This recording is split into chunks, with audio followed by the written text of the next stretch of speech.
Someone, and I can't remember who, said the other day, but he was using big words and complicated sentences, so it must have been a film critic. Yeah, someone said that Sergio Leone's movie, Once Upon a Time in the West, is the best film ever made. And the first sequence is the best sequence ever filmed.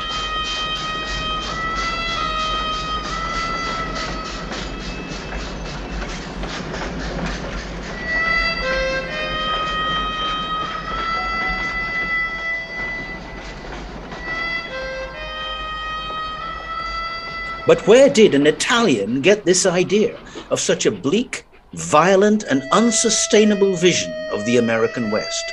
A place where trains come and go from nowhere to nowhere. A place where nothing grows. Where a good shave is hard to find, but you can buy a mouth organ.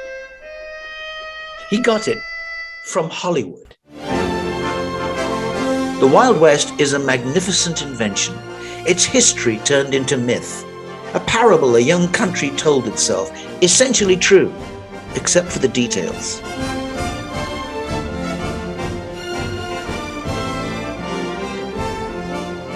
In real life, property owners and ranchers all over the West called for tight restrictions on firearms. Frontier towns like Tombstone and Deadwood and Dodge had the most restrictive gun control laws in the nation. Don't tell me how to rob a bank. I know how to rob a bank. According to the Foundation for Economic Freedom, there were fewer than 10 bank robberies total from 1859 to 1900.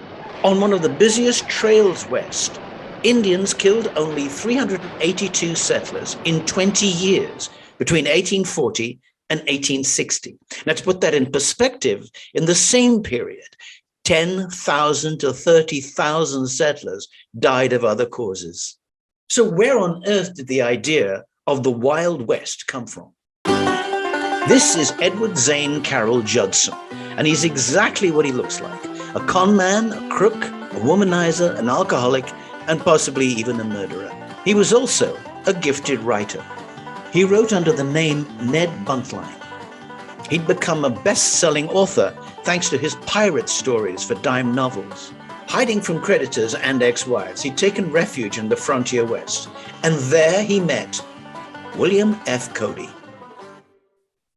At 23 years old, Cody had a lot of living behind him. After his father's death, he became a Pony Express rider, aged only 15.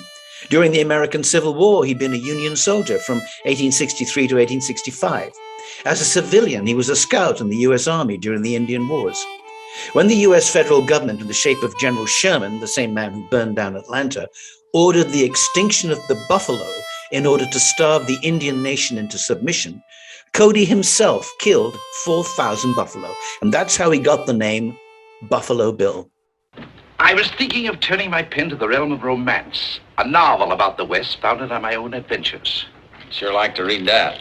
You know, Bill, I was even considering including some of your exploits. So Ned Buntline went ahead and wrote Buffalo Bill stories. He embellished the truth, made up stuff, turned Buffalo Bill into a mythical Western hero for audiences back east. In 1872, Ned Buntline went one further and wrote a play about Cody. It was called Scouts of the Prairie. During one performance, Cody showed up in the audience, and Ned Buntline said, "Ladies and gentlemen, we have with us the real Buffalo Bill." And Cody stood up, took a bow, and the audience went crazy, which gave Ned Buntline a great idea. And he said to Cody, "Look, next time you're in town, why don't you come up on stage and play yourself?" And he liked it. And it led to something even bigger. Buffalo Bill's Wild West. It's difficult to explain how big a deal this show was. Up to then, the West was just words on a page, difficult to understand its scope. But now, Buntline and Cody gave the public what it needed, a narrative.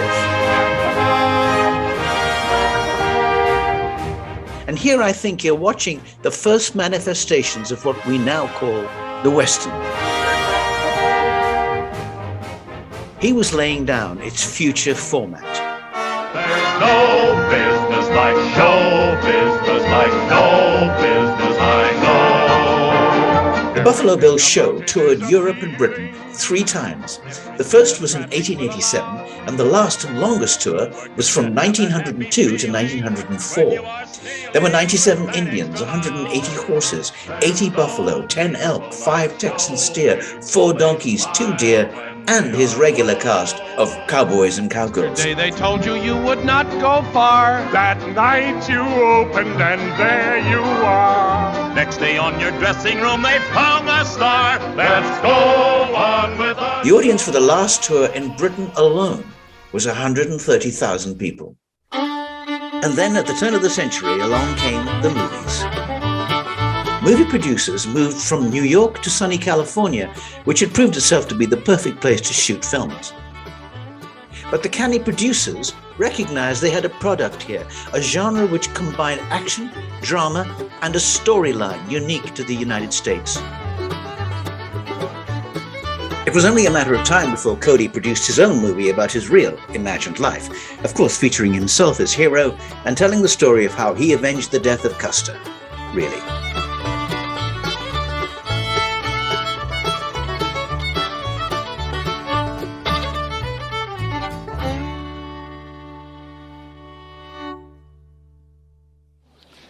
What is your name?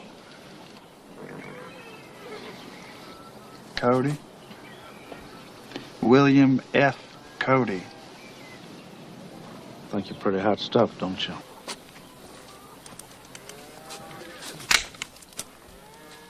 More than anything, Buffalo Bill is an idea, and every generation has its own version of the idea, and ideas and ideals change from generation to generation. I'm glad to see you, Gabby. Mighty glad. Thank you. Seems like old times. Yes, sir. Who's this you brought with you? Quite a lot of young feller. That there's Bill Cody. Cody. Yes, sir. Well, I'm glad to know you. Well, howdy, Colonel. We've been hearing about you. Buffalo hunter, chief scout for General Sheridan. And seems to me you broke a lot of records riding Pony Express. From a self-made hero, actor Leonard Sly, better known as Roy Rogers, King of the Cowboys, to the Lone Ranger himself, Clayton Moore. There aren't too many. When the smoke all clears away, and maybe your scalp with it, there ain't gonna be no right and left to prove that they said welcome. This reimagining is constant. Here's a badly dubbed Italian version from 1964, long before spaghetti westerns, with Cody played by Gordon Scott, better known to us these days as Tarzan. Colonel Cody, what happened to you? The daughter of the chief has disappeared, and Yellow Hand accuses the soldiers of abducting her. Well, that's ridiculous. I just told you that none of my soldiers has left the fort. It's not me that you have to convince. We are faced with a fact of extreme gravity. As the years passed by, he toured the world and was acclaimed by all. Presidents shook his hand. Queens and prelates gave him gifts, and children the world over gave him their love.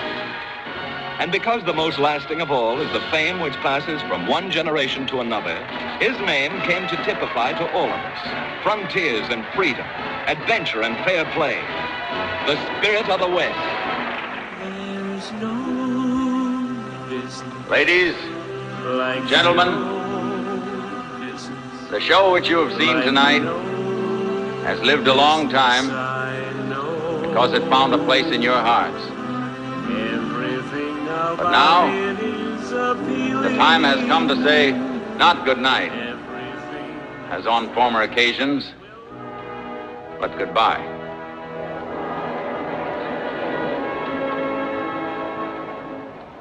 Hand in hand, my wife and I are returning to our home in the West, to the sunset. This version of the Buffalo Bill story was made during World War II, and it may seem a little naive today.